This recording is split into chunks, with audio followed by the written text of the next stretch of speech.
నమస్తే welcome to D24 news ముందుగా headlines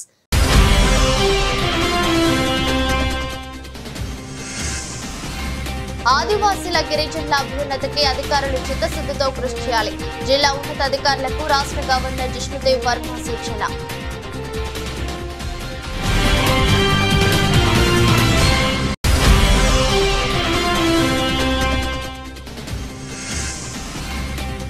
రాష్ట్ర సచివాలయ ప్రాంగణంలో తెలంగాణ తల్లి విగ్రహ ఏర్పాటుకు భూమి పూజ పాల్గొన్న సీఎం రేవంత్ రెడ్డి మంత్రులు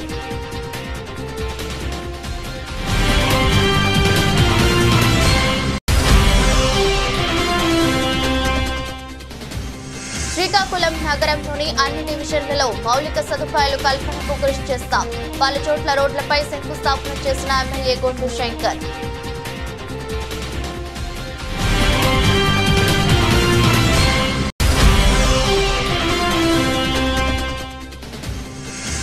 తిహార్ జైలు నుంచి విడుదలైన కవిత ఇబ్బంది పెట్టిన వారికి వడ్డీతో సహా చెల్లిస్తానని హెచ్చరిక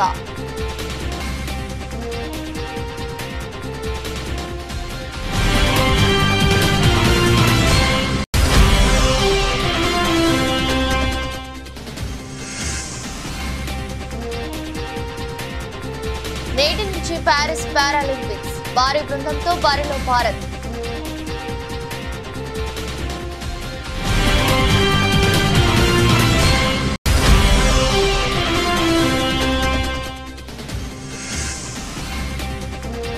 నష్టాల్లో ప్రారంభమైన స్టాక్ మార్కెట్లు అంతర్జాతీయ మార్కెట్ల సంకేతాలే కారణం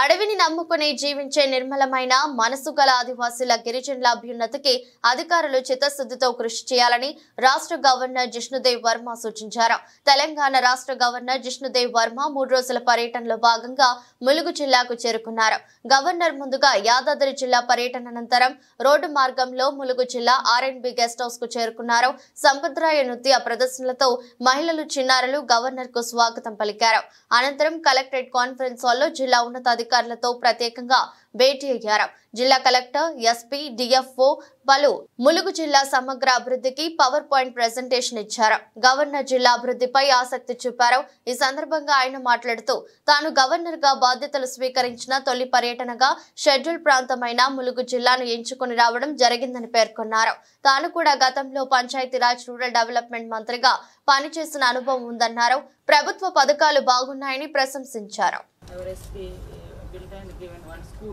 Very good, very good. So taking services to the doorstep of the last man, that is the most important thing. I always tell every officer when I was minister also that last mile delivery is the most toughest. To give the last mile service is the most toughest. Building a 100-story building in Hyderabad is not tough anymore. Taking all these benefits of central government and state government, at the vision of the chief minister and the prime minister and the RD minister to the last man is the challenge. And that's where the collector comes in actually. He is the vehicle of taking the services to the last man. And it is being done here. And this is upcoming district, there is going to be a medical college, there is going to be a university, university, which is a landmark milestones in development. So it's the inclusive growth is going on, and how to make it more intensive and more inclusive, that is what we have to think about. Thank you all for coming. It's nice to have come to the district, and this is my first district. I have started with the tribal district. With RD minister district. I was also RD minister by the way. I was also RD and PR like that. I was also RD and PR minister for 5 years. Hyderabad లోని గోషా మహల్ లో Osmania general hospital కొత్త భవనాన్ని నిర్మించాలని ముఖ్యమంత్రి రేవంత్ రెడ్డి అధికారులను ఆదేశించారు అందుకోసం Gosha Mahal police stadium police sports complex కలిపి దాదాపు 32 ఎకరాల స్థలాన్ని వెంటనే వైద్య ఆరోగ్య శాఖకు బదిలీ చేయాలని అధికారులను ముఖ్యమంత్రి ఆదేశించారు రాష్ట్ర ప్రభుత్వం అత్యంత ప్రాధాన్యంగా ఎంచుకున్న speed smart proactive efficient and effective delivery ప్రణాళికలలో ఉన్న వివిధ అభివృద్ధి పనులపై ముఖ్యమంత్రి సచివాలయంలో సమీక్ష సమావేశం నిర్వహించారు. వైద్య ఆరోగ్య శాఖ మంత్రి దామోదర్ రాజనరసింహ ఇతర అధికారులు ఈ సమావేశంలో పాల్గొన్నారు. స్పీడ్ జాబితాలో ఉన్న 19 పనుల్లో ఉస్మానియా ఆసుపత్రి కొత్త భవన్ నిర్మాణం, 15 కొత్త నర్సింగ్ కాలేజీలు, 28 కొత్త పారామెడికల్ కాలేజీలు, జిల్లాల్లో సమాఖ్య భవనాల నిర్మాణాలకు సంబంధించిన ప్రణాళికలను సీఎం చర్చించారు. రాబోయే 50 ఏళ్ల అవసరాలకు అనుగుణంగా కొత్త ఆసుపత్రి నిర్మాణానికి అనుభవజ్ఞులైన ఆర్కిటెక్టులతో డిజైన్లు రూపొందించాలని ఆదేశించారు. వివిధ ప్రాంతాల నుంచి వచ్చే ప్రజలకు ట్రాఫిక్ ఇబ్బంది లేకుండా అక్కడికి చేరుకునే కనెక్టింగ్ రోడ్లను అభివృద్ధి చేయాలని, ఆసుపత్రి చుట్టూ నలు దిశల రోడ్డు ఉండేలా డిజైన్ చేయాలని సీఎం చెప్పారు. సెక్రటేరియట్ ప్రాంగణంలో తెలంగాణ తల్లి విగ్రహ ఏర్పాటుకు భూమి పూజ జరిగింది. ముఖ్యమంత్రి రేవంత్ రెడ్డి, ఉప ముఖ్యమంత్రి మల్లు భట్టి విక్రమార్క, మంత్రులు, ఎంపీలు, ఎమ్మెల్యేలు, ఎమ్మెల్సీలు ఈ కార్యక్రమంలో పాల్గొన్నారు. సచివాలయ భవన్ ప్రధాన ద్వారం సమీపంలో విగ్రహం ఏర్పాటు చేయాలని ప్రభుత్వం నిర్ణయించింది. ఈ క్రమంలోనే నేడు భూమి పూజ సైతం నిర్వహించింది. డిసెంబర్ 9న తెలంగాణ తల్లి విగ్రహాన్ని ప్రారంభిస్తామని ఇప్పటికే రేవంత్ ప్రకటించిన విషయం తెలిసిందే. ఇందులో భాగంగా విగ్రహం ఏర్పాటుకు ఇవాళ రేవంత్ భూమి పూజ చేశారు. ఈ సందర్భంగా రేవంత్ రెడ్డి మాట్లాడుతూ తెలంగాణ తల్లి విగ్రహం ఏర్పాటు ఇవాళ శుభదినమని పేర్కొన్నారు. 10 ఏళ్ల నుంచి తెలంగాణ తల్లి తీవ్ర నిర్లక్ష్యానికి గురైందన్నారు. 2004 కరీంనగర్ లో తమ పార్టీ అగ్రనేత సోనియా గాంధీ మాట ఇచ్చారని, తెలంగాణ రాష్ట్ర ఏర్పాటు జరిగిన తరువాత అనేక రకాలుగా వెనుకబడ్డారన్నారు. తెలంగాణ తల్లిని వెనక్కి నెట్టి వారే సర్వం అన్నట్లు గత పాలకులు వ్యవహరించారన్నారు. ముళ్ల కంచె ఏర్పాటు చేసుకుని రాజభోగం అనుభవించాలన్నారు. అది ఒకప్పుడు గడీల భవనమని, ఇప్పుడు మహాత్మా జ్యోతిరావు పులే ప్రజా భవనమని పేర్కొన్నారు. డిసెంబర్ 9 నాడు పెద్ద ఎత్తున వేలాది మందిని నక్లెస్ రోడ్డు మొత్తం ఆనాడు తెలంగాణ సాధనలో ఏ విధంగా అయితే మిలియన్ మార్చ్ చేసి తెలంగాణ ఆకాంక్షను వెలిబుచ్చినో ఆ స్థాయిలో తెలంగాణ ప్రజలందరూ కూడా తెలంగాణ తల్లి యొక్క విగ్రహ ప్రారంభోత్సవ కార్యక్రమానికి డిసెంబర్ 9 నాడు తరలి వచ్చి పెద్ద ఎత్తున కార్యక్రమాన్ని మనం చేసుకోవాలని ప్రభుత్వం నిర్ణయించింది. ఈరోజు సచివాలయంలో తెలంగాణ తల్లి యొక్క విగ్రహ ఏర్పాటు ప్రక్రియలో ప్రత్యక్షంగా పాల్గొనడము నాకు నిజంగా అదృష్టంగా భావిస్తున్నాను. నేను ఈ అవకాశం చాలా అరుదు. ఎప్పుడో ఒకసారి ఎవరికో ఒకరికి ఇట్లాంటి అవకాశం వస్తుంది.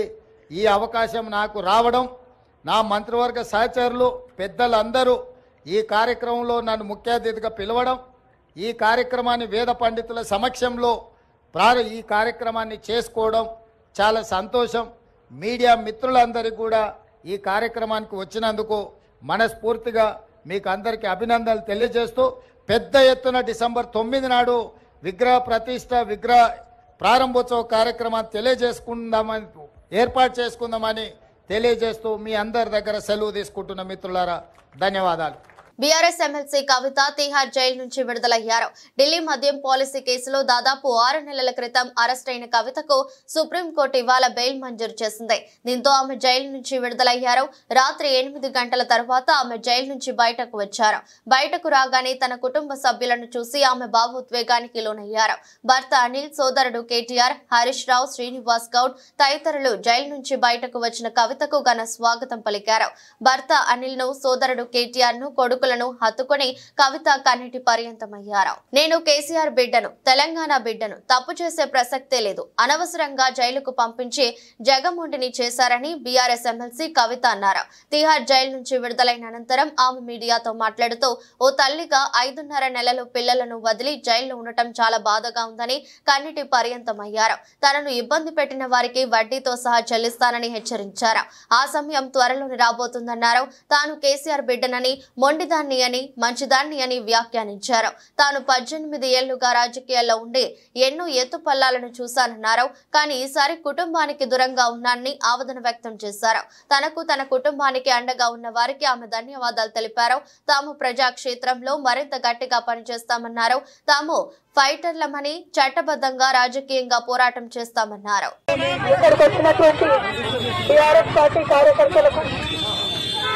అందరికీ మీడియా మిత్రులకు హృదయపూర్వకంగా నమస్కారం. 18 సంవత్సరాలు నేను రాజకీయాల్లో ఉన్నాను. ఎన్నో ఎత్తుకోవాలని చూశాను. కానీ పర్సనల్ గా నాకైనా నా కుటుంబానికైనా ఒక తల్లిగా పిల్లల్ని వదిలి 5.5 నెలలు ఉండడం అన్నది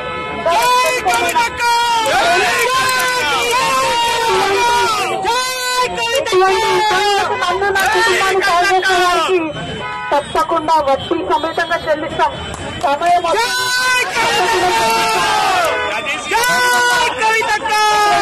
సమయంలో మాకు మా కుటుంబానికి తోడున్నటువంటి వారందరికీ హృదయపూర్వకంగా పాదాభివందనాలు తెలియజేస్తా ఉన్నాం.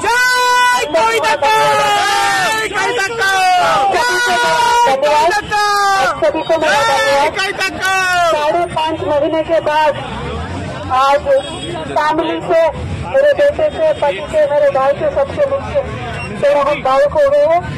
लेकिन इस स्थिति का ఏపీలో కూటమి ప్రభుత్వం అధికారంలోకి వచ్చాక దాడులు, హత్యలు, అక్రమాలు తప్ప ఈ 3 నెలల్లో వాళ్ళు చేసింది ఏమీ లేదని వైసీపీ మాజీ ఎమ్మెల్యే కాసు మహేష్ అన్నారు. గురజాల నియోజకవర్గం పిడుగురాల మండలం జూలకల్లులో దళిత మహిళ మనీషా తన తండ్రి రేషన్ షాపును ఆయన చనిపోయాక చూసుకుంటుంటే టీడీపీ అధికారంలోకి వచ్చాక షాపు తీసేయడమే కాకుండా అక్రమ కేసులు పెడతామని హింసించడంతో కాలువలో దూకి ఆత్మహత్య చేసుకుందని, ఇంతకన్నా దుర్మార్గం ఇంకొకటి ఉండదని మండిపడ్డారు. ముఖ్యంగా ఎస్సీ ఎస్టీలపై దాడులు చేస్తున్నారని, పోలీసులు వెంటనే దీనిపై చర్యలు తీసుకోవాలని డిమాండ్ చేశారు. వేధింపులకు బలైన మనీషా కుటుంబానికి అండగా ఉంటామని మాజీ ఎమ్మెల్యే కాసు మహేష్ భరోసానిచ్చారు. తెలుగుదేశం ప్రభుత్వం ఆంధ్ర రాష్ట్రంలో వచ్చినప్పటి నుంచి దాడులు, అక్రమాలు, హత్యలు తప్పితే ఈ గడిచిన 3 నెలల్లో వరేదేమైనా చేశారా అనడానికి ఎటువంటి పని లేకుండా పోయింది. ఈ రోజు ఎంత దుర్మార్గం అంటే జూలకల్లు గ్రామం పిడుగురాళ్ల మండలం గురజాల నియోజకవర్గంలో ఒక దళిత మహిళ, ఎస్సీ మహిళ, పాపం వాళ్ళ నాన్న కోటా రేషన్ బియ్యం కోటా చేసుకునేవాడు, 10-15 సంవత్సరాలు. ఆయన చనిపోయిన తర్వాత కూతురుకు వచ్చింది. ఆమె కోటా తీసేయటమే కాకుండా వచ్చిన 3 నెలల్లోనే వాళ్ళ కడుపు కొట్టి వాళ్లకున్న రేషన్ కోటాను తీసేయటమే కాకుండా తెలుగుదేశం నాయకులు 70-80 వేలు కడతావా సస్తావా, లేకపోతే నీ మీద అక్రమ కేసులు పెడతాం, నిన్ను హింసిస్తామని బెదిరించడంతో మరి పాపం ఈరోజో నిన్న రాత్రో ఆత్మహత్య చేసుకుంటామని లెటర్ రాసి కాలువలో దూకిందని ఇందాకే జూలకల్లులోని నాయకులు తెలియజేయడం జరిగింది. ఇంతకన్నా దుర్మార్గం ఈ తెలుగుదేశం ప్రభుత్వం, తెలుగుదేశం నాయకులకి మరొకటి ఉండదు. ఆడపడుచుల్ని, మరీ ముఖ్యంగా ఎస్సీ ఎస్టీ వర్గాలకు చెందిన వాళ్ళని ఈ రోజున అనకదొక్కాలి, వాళ్ళ కడుపు కొట్టాలని ఈరోజు వాళ్ళు చేస్తున్న ఈ చర్యలను తీవ్రంగా ఖండిస్తున్నాం. అంతేకాదు తక్షణమే అటువంటి వారి మీద చర్యలు తీసుకోవాలి. మరి ఆమె కొరకు పోలీసులు గాలిస్తున్నారని తెలుస్తుంది. దేవుడి దయ వల్ల ఆ అమ్మాయి బతకాలని ఆశిస్తున్నాం. రేపు ఖచ్చితంగా జూలకల్లు గ్రామానికి నేను, ఇతర వైఎస్ఆర్సీపీ నాయకులు పోతాం. అక్కడ నిజాలు తెలుసుకుంటాం. తదుపరి చర్యలు ఏముంటాయి కూడా మరి త్వరలోనే తెలియజేస్తామని తెలియజేస్తాం. MLC Kalvakuntla Kavitha BRS party కుటుంబ సభ్యులకు పేరు పేరున కృతజ్ఞతలు తెలియజేశారు. తిహార్ జైలు నుంచి బయలుపై మంగళవారం బయటకు వచ్చిన తర్వాత ఆమె పార్టీ వర్కింగ్ ప్రెసిడెంట్ కేటీఆర్, మాజీ మంత్రి హరీష్ రావు, పార్టీ పార్లమెంటరీ నేత కేఆర్ సురేష్ రెడ్డి, ఎంపీలు దామోదర్ రావు, వద్దిరాజు రవిచంద్ర, ఎమ్మెల్సీలు, ఎమ్మెల్యేలు, పార్టీ నేతలతో కలిసి నేరుగా ఢిల్లీ వసంతి విహార్లోని తెలంగాణ భవన్ కు బయలుదేరారు. తెలంగాణ భవన్ లో ఆమెకు పార్టీ శ్రేణులు ఘన స్వాగతం పలికాయి. ఎమ్మెల్సీలు, మాజీ మంత్రులు, ఎమ్మెల్యేలు, మాజీ ఎంపీ మాలోద్ కవిత, మాజీ ఎమ్మెల్యేలు బాల్కా సుమన్, మాజీ ఎమ్మెల్సీలు తదితరులతో కవిత సమావేశం జరిగింది. ఈ సందర్భంగా పార్టీ వర్కింగ్ ప్రెసిడెంట్ కేటీఆర్ ఢిల్లీకి స్వచ్ఛందంగా వచ్చి కుటుంబానికి, పార్టీకి అండగా ఉన్న ప్రతి ఒక్కరికి కృతజ్ఞతలు తెలియజేశారు. ఎమ్మెల్సీ కవిత మాట్లాడుతూ కష్టకాలంలో అండగా ఉన్న ప్రతి ఒక్కరికి కృతజ్ఞతలు తెలిపారు. బుధవారం మధ్యాహ్నం హైదరాబాద్ రానున్నట్టు వెల్లడించారు. సమావేశ మందిరంలోకి వచ్చిన తర్వాత ఆమెకు కేటీఆర్ మిఠాయి తినిపించి స్వాగతం పలికారు. వాహనదారులు ప్రతి ఒక్కరూ హెల్మెట్ తప్పనిసరిగా వాడాలని, హెల్మెట్ వాడకపోవడం చేతనే వాహన ప్రమాదాలలో 95% మరణాలు సంభవిస్తున్న ప్రకాశం జిల్లా పొదిలి సిఐ టి వెంకటేశ్వర్లు తెలిపారు. హెల్మెట్ వాడకంపై అవగాహన కల్పిస్తూ పట్నంలో భారీ బైక్ ర్యాలీ నిర్వహించారు. హెల్మెట్ వాడకంలో ఎటువంటి నిర్లక్ష్యం వహించరాదని, మనం సక్రమంగా ఉన్న ప్రమాదం ఏ రూపంలో వస్తుందో ఊహించలేమని, మనం మన కుటుంబం సురక్షితంగా ఉండాలంటే హెల్మెట్ తప్పనిసరిగా వాడాలని ఆయన విజ్ఞప్తి చేశారు. వాహనాలపై తప్పనిసరిగా రేడియం స్టిక్కర్స్ కూడా వాడాలని, చీకటిలో దాదాపు ప్రమాదాలను నివారించగలుగుతారని ఆయన తెలిపారు. పోలీస్ స్టేషన్ నుంచి బయలుదేరిన ర్యాలీ పెద్ద బస్టాండ్, చిన్న బస్టాండ్, విశ్వనాథపురం అడ్డరోడ్డు వరకు సాగింది. ర్యాలీ భాగంగా ప్రజలకు హెల్మెట్ వినియోగం అవగాహన కల్పించారు. ఈ కార్యక్రమంలో ఎస్ఐ వేమన, పోలీస్ సిబ్బంది, పట్నంలోని యువకులు తదితరులు పాల్గొన్నారు. గౌరవనీయులు మా జిల్లా ఎస్పీ గారైన దామోదర్ సార్ గారు ఆదేశాల మేరకు హెల్మెట్ ప్రమాదాల వల్ల ఎంతోమంది 90% ఆఫ్ ది యాక్సిడెంట్ డెత్స్లో ఎక్కువ మంది హెల్మెట్ లేకపోవడం వల్లే చనిపోతున్నందున మొదటి విడతగా ప్రజలందరికీ అవేర్నెస్ చేపడదామనే ఉద్దేశంతో మా డిఎస్పీ గారు లక్ష్మీనారాయణ గారి ఆదేశాల ప్రకారం ఈరోజు హెల్మెట్ ఉంటే దాని ఆవశ్యకత గురించి తెలియజేయడానికి మన పొదిలి పట్టణంలో కుర్రవాళ్ళతోటి మా స్టాఫ్ తోటి పొదిలి ఎస్ఐ గారితో ఈ ర్యాలీ చేపట్టడం జరిగింది. చాలామంది టౌన్లో మాకేం అవ్వదులే, మేము తక్కువ స్పీడ్తోనే పోతున్నాం కదా అనే నిర్లక్ష్యం వైఖరితో ఉంటారు. ప్రమాదం ఎప్పుడు చెప్పిరాదు. ఈ రోజున రోడ్డు ప్రమాదాల్లో చనిపోతున్న వాళ్ళలో 95% మంది కేవలం హెల్మెట్ లేకుండా ఉండటం వల్లనే, తలకు జరిగిన దెబ్బల వల్ల మాత్రమే చనిపోతున్నారు. కాబట్టి ప్రజలందరూ కూడా మీ కుటుంబాలకి మీ ఆవశ్యకత ఎంత ఉంటుందో, అసలు మీ ఇంపార్టెన్స్ ఎంత ఉంటుందో, మీ లైఫ్కు ఉన్న ఇంపార్టెన్స్ ఎంత అయిందో తెలుసుకొని మీరు ప్రతి ఒక్కళ్ళు విధిగా హెల్మెట్ పెట్టుకోవాలని తెలియజేస్తున్నాము. ఈ వారం మొత్తం కూడా ఈ అవగాహన కార్యక్రమాలు చేపట్టిన తర్వాత కూడా ఫైన్లు కూడా విధించడం జరుగుతుంది. కాబట్టి ప్రజలందరూ కూడా హెల్మెట్ యొక్క అవసరం, దాని విలువ తెలుసుకోవాలని, ప్రతి పండుగ ప్రశాంత వాతావరణంలో శాంతియుతంగా జరుపుకోవాలని సదుద్దేశంతో అన్ని మతాల పెద్దలతో పీస్ కమిటీ సమావేశం ఏర్పాటు చేశామని రామగుండం సిపిఎం శ్రీనివాస్ అన్నారు. ఈ విషయమై ఆయన మాట్లాడుతూ వినాయక విగ్రహాలు ఏర్పాటు చేసుకునే వారు అన్ని వివరాలతో సంబంధిత పోలీస్ స్టేషన్ లో సంప్రదించి తప్పనిసరిగా అనుమతి తీసుకోవాలన్నారు. నమోదు చేసుకున్న వాటి వివరాల ఆధారంగా ఆన్లైన్ చేయడం, విగ్రహాలకు జియో ట్యాగింగ్ చేయడం చేస్తామని, నిమజ్జన సమయంలో ఎలాంటి అవాంతరాలు జరగకుండా శోభయాత్ర సాఫీగా సాగేలా రూట్ మ్యాప్ ఏర్పాట్లు పర్యవేక్షిస్తామన్నారు. గణేష్ నిమజ్జనంతో పాటు మిలన్ ఉన్ నబీ పండుగలు రావడంతో ఎలాంటి అవాంఛనీయ సంఘటన చోటు చేసుకోకుండా పోలీసులు సూచించిన నిబంధనలు ఖచ్చితంగా పాటించాలని, శోభయాత్ర సమయంలో పోలీస్ శాఖ రోడ్ మ్యాప్ ను అనుసరించాలని, పోలీసు వారికి శాంతి కమిటీ సభ్యులు సహకరించాలని కోరారు. అన్ని వరకు రిస్ట్రిక్ట్ చేసుకొని మనం మధ్య చేస్తున్నాం. ఇంకా ఎందుకంటే గలి వాళ్ళు మధ్యలో కొన్ని ఇష్యూస్ జరిగే ఛాన్సెస్ ఉన్నాయి. కాబట్టి లాస్ట్ ఇయర్ మన దగ్గర 4253 విగ్రహాలు ఉన్నాయి. 4253 విగ్రహాలకి అక్కడ రిస్ట్రిక్ట్ చేసుకొని పెట్టుకుంటే బాగుంటుంది. అట్లాగే మేము ఎన్ఫోర్స్ చేయలేదు, మీరే ఆలోచించండి. తర్వాత మనకు 9th నుంచి 11th డే వరకు ఈ యొక్క విమర్శలు జరుగుతూ ఉంటాయి. ఫైనల్ డే అనేది 16th వస్తుందా 17th వస్తుందా, మనం 17th అనుకుంటున్నాము. పిల్లలపై 16th వస్తుందా చూద్దాము, చూసి ఏదైతే బందోబస్తు సరిగ్గా చేసుకున్నాము.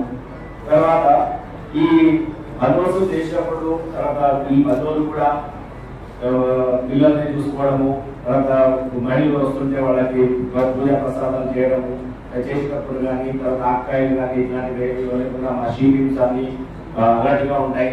మనకు ప్రతి పాయింట్ చెక్ పాయింట్ దగ్గర ప్రతి పాయింట్ బుక్ ఉంటుంది. తర్వాత సీనియర్ ఆఫీసర్స్ ఈవెన్ ఇంక్లూడింగ్ మీ మేము విజిట్ చేస్తూ ఉంటాం. దాన్ని మీరు దానికి సహకరించాలి. దాని తర్వాత ఈ ఎలక్ట్రిసిటీ వైరింగ్ తీసుకోవడం కానీ, తర్వాత అన్ని చిన్న విషయాలు ఇంతకుముందు చెప్పాను కదా, చిన్న విషయాన్ని కూడా మీరు అన్ని చెక్ చేసి పెట్టుకొని వైరింగ్ బాగుందా, లైట్లు బాగున్నాయా, దాని తర్వాత బ్యారికేడ్ ఉందా, లేదా చేతులకి లోపకుండా అన్ని ఒక రకంగా చూసుకొని ఎవరైతే ఆర్గనైజర్ ఉంటారో అతని యొక్క బాధ్యత ఇది, అతను చూసుకోవాల్సిన బాధ్యత ఇది. అలాగే మీరు ప్రొసెషన్ ఉంటే అక్కడ చెప్పినప్పుడు పిల్లలు కూడా అన్నెసరిగా హాంకింగ్ చేసుకుంటూ బయట వాళ్ళకు కూడా పెద్ద మనుషులాగా మీరు చెప్పి మనం ప్రశాంతంగా ఒక గ్రేస్ఫుల్ గా చేసుకోవాలని చెప్పేసి మేము కోరుతున్నాము. సో అలాగే పీస్ కమిటీ మెంబర్స్ అందరూ కూడా ఒక పీస్ సోల్జర్స్ గా ఉండాలని కోరుకుంటున్నాము. సుందర శ్రీకాకుళం నిర్మాణంలో ప్రతి ఒక్కరం భాగస్వామ్యం అవుదామని శ్రీకాకుళం ఎమ్మెల్యే గొండు శంకర్ పిలుపునిచ్చారు.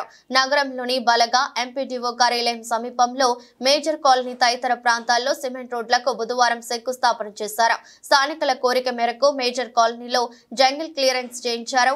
ఈ సందర్భంగా ఎమ్మెల్యే శంకర్ మాట్లాడుతూ గత ప్రభుత్వ పాలనలో అభివృద్ధిని పూర్తిగా విస్మరించారని తెలిపారు.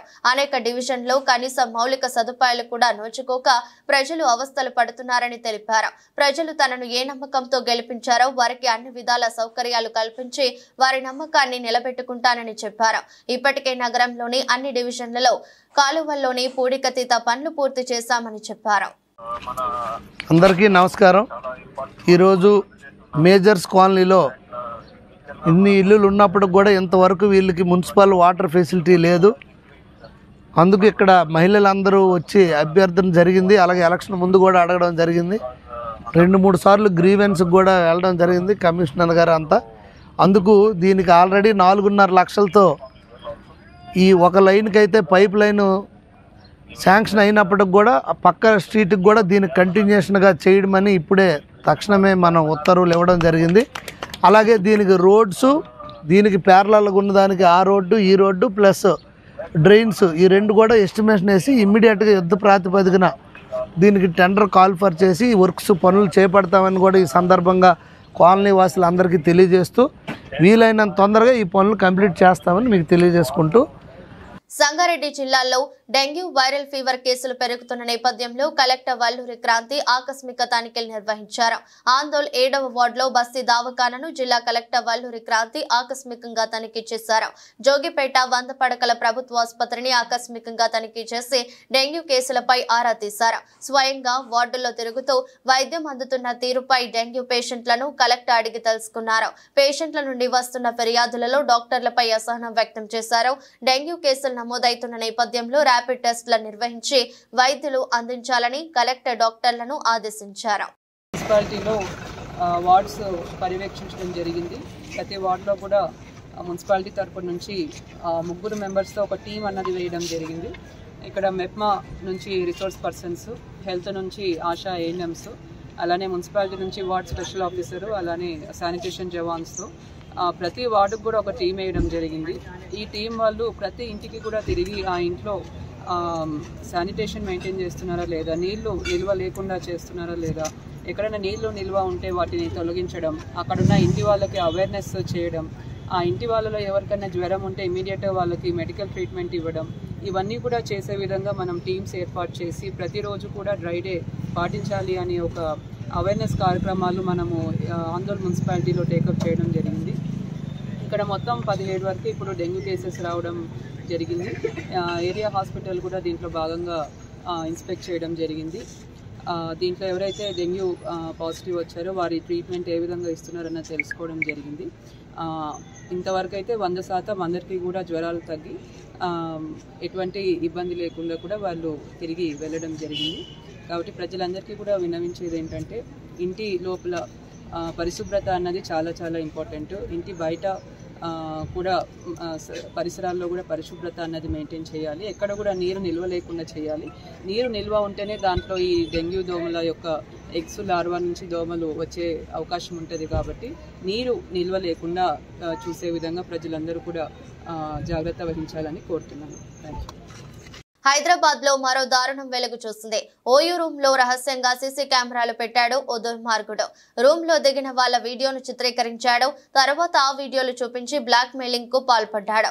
హైదరాబాద్ శివారు శంషాబాద్ లో వెలుగు చూసిన ఈ ఘటన నగర వాసులను ఉలిక్కి పడేలా చేసింది. ఓయూకు వస్తున్న యువతను టార్గెట్ చేస్తూ ఇంత నీచానికి పాల్పడిన ఓయూ హోటల్ ఓనర్ ను పోలీసులు అరెస్ట్ చేసి కటకటాల్లోకి పంపారు. శంషాబాద్ లో సీతా గ్రాండ్ పేరుతో ఒంగోలుకు చెందిన గణేష్ ఓయూ హోటల్ నడిపిస్తున్నాడు. శివారులో ఉండటంతో ఈ హోటల్ కు ఎక్కువగా యువత వచ్చేవారు. లవర్స్ రాసలీలకు ఇది అడ్డాగా మారింది. దీంతో హోటల్ కు వచ్చే యువతను టార్గెట్ చేసిన ఓనర్ రూముల్లో రహస్యంగా కెమెరాలు పెట్టించారు. బెడ్రూమ్ లోని బల్బులలో సీక్రెట్ కెమెరాలు పెట్టాడు. అందులో రికార్డ్ అయిన వీడియోలను ఆ జంటలకు చూపించి బ్లాక్ మెయిల్ చేస్తూ డబ్బులు వసూలు చేస్తున్నారు. చాలా మంది యువతి యువకులు అతనికి లక్షల్లో డబ్బులు ఇచ్చారని తెలుస్తోంది. పక్కా సమాచారంతో రైడ్ చేసిన పోలీసులు ఓయూ రూముల్లో అమర్చిన సీసీ కెమెరాలను గుర్తించారు. నిందితుడిని అరెస్ట్ చేశారు. ఈ ఘటన హైదరాబాదీలను షేక్ చేస్తోంది. నగరంలో వేల సంఖ్యలో ఓయూ హోటల్స్ ఉన్నాయి. చాలా వాటిలో ఇలాంటి పరిస్థితులే ఉండవచ్చని అనుమానాలు వ్యక్తమవుతున్నాయి. ఓయూ హోటల్ కు వెళ్లడం మంచిది కాదని పోలీసులు హెచ్చరిస్తున్నారు. తుమ్మిడికుంట చెరువును ఆక్రమించి అనుమతులు లేకుండా నిర్మించారంటూ అక్కినేని నాగార్జునకు చెందిన ఎన్ కన్వెన్షన్ ను హైడ్రా అధికారులు ఇటీవల నేలమట్టం చేసిన విషయం తెలిసిందే. ఈ కూల్చివేతపై ప్రముఖ సినీ నటుడు నాగార్జున కొడుకు హీరో నాగ చైతన్య స్పందించాడు. ఎన్ కన్వెన్షన్ కూల్చి కూల్చివేతకు సంబంధించి నాన్న ఎక్స్ వేదికగా అన్ని వివరాలు చెప్పారని అన్నారు. ఈ విషయం ఇప్పుడు మాట్లాడొద్దని అన్నారు. హిమాయత్ నగర్ లో ఓ వస్త్ర దుకాణం ప్రారంభోత్సవానికి అతిథిగా నాగ చైతన్య వచ్చారు. ఈ సందర్భంగా ఆయనను మీడియా పలు ప్రశ్నలు అడిగింది. తన పెళ్లి ఎప్పుడు ఎక్కడ జరుగుతుందనేది త్వరలోనే అందరికీ తెలుస్తుందని అన్నారు. హైదరాబాద్ లోనే మీ పెళ్లి జరుగుతుందా అని ప్రశ్నించగా ఇంకా నిర్ణయించుకోలేదని చెప్పారు. నటి శోభితా ధులిపాల నాగ చైతన్యకు ఈ నెల 8న నిశ్చితార్థం జరిగిన విషయం తెలిసిందే. ఈ నేపథ్యంలో మీడియా పెళ్లి గురించి ప్రశ్నించగా ఈ సమాధానం ఇచ్చారు. ఇక ప్రస్తుతం షూటింగ్ జరుపుకుంటున్న తండేల్ సినిమాపై కూడా ఆయన స్పందించారు. తండేల్లో తన పాత్ర అత్యంత సవాల్తో కూడుకున్నదని, ఇది యథార్థ సంఘటన ఆధారంగా రూపుదిద్దుకుంటోందని అన్నారు. తన ప్రస్తుత లుక్ తండేల్ సినిమా కోసమేనని వెల్లడించారు. కాగా సినిమా చందు మొండేటి డైరెక్షన్ లో రూపొందుతోంది. దాని గురించి ఎందుకండి, ఇప్పుడు తస్వా స్టోర్ ఓపెనింగ్ గురించి ఉన్నాము, దాని గురించి ఏదైతే కమెంట్స్ ఉన్నాయో నాన్న ఆల్రెడీ ట్విట్టర్ లో పెట్టారు ఒఫీషియల్ గా. So we leave it at that for now. తర్వాత మాట్లాడుతున్నాం దాని గురించి.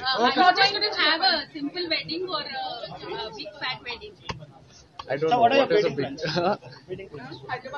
నాకు పెళ్ళంటే it's always to have people who mean a lot to me.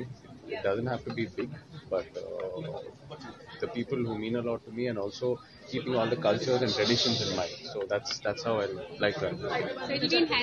చెప్తా పారిస్ పారాలింపిక్స్ కు మరికొన్ని గంటల్లో అట్టహాసంగా తెరలేవనుంది.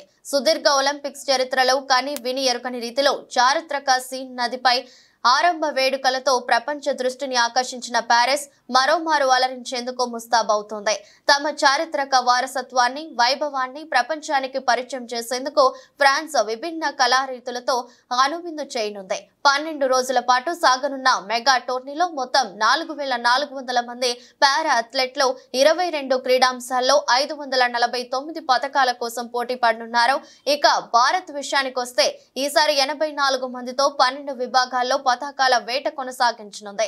టోక్యో పారాలింపిక్స్ లో 5 స్వర్ణాలు సహా 19 పథకాలు సాధించిన మన అథ్లెట్లు ఈసారి మరింత మెరుగైన ప్రదర్శన కనబర్చాలని చూస్తున్నారు.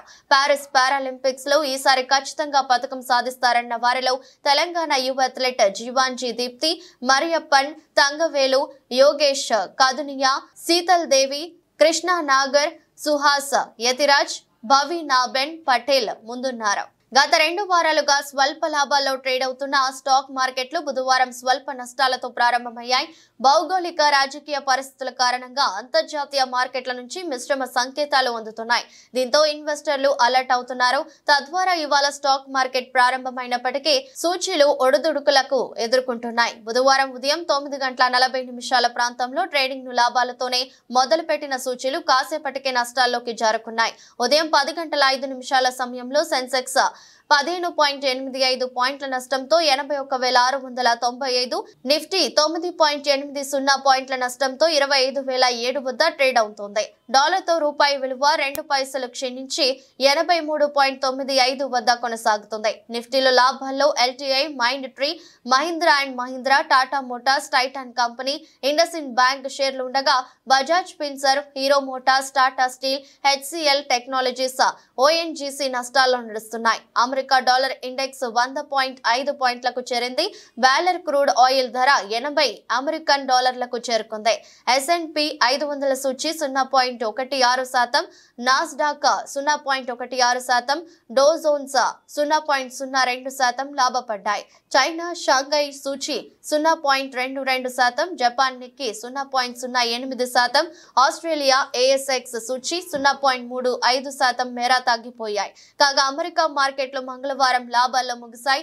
S&P 0.16%, Nasdaq 0.17% లాభపడ్డాయి. వార్తలు ముగించే ముందు మరోసారి హెడ్లైన్స్.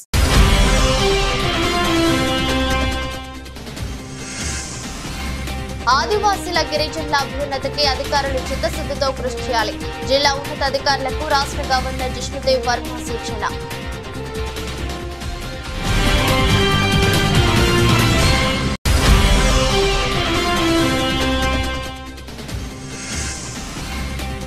రాష్ట్ర సచివాలయ ప్రాంగణంలో తెలంగాణ తల్లి విగ్రహ ఏర్పాటుకు భూమి పూజ. పాల్గొన్న సీఎం రేవంత్ రెడ్డి, మంత్రులు.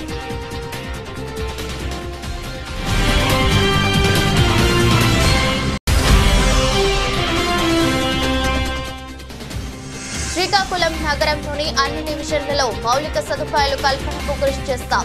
పలు చోట్ల రోడ్లపై శంకుస్థాపన చేసిన ఎమ్మెల్యే గొండు శంకర్.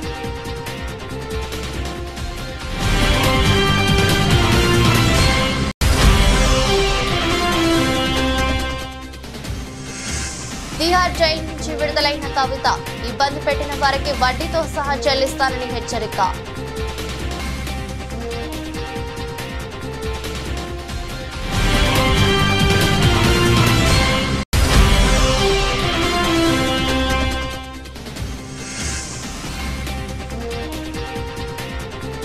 నేటి నుంచి ప్యారిస్ పారాలింపిక్స్ భారీ బృందంతో బరిలో భారత్.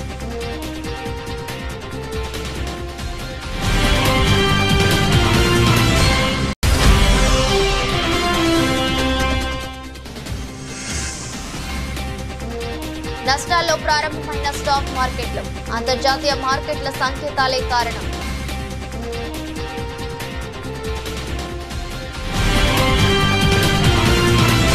ఇది రోజు బులెటిన్. మరో బులెటిన్లో మళ్ళీ కలుద్దాం. అంతవరకు సెలవు. నమస్కారం.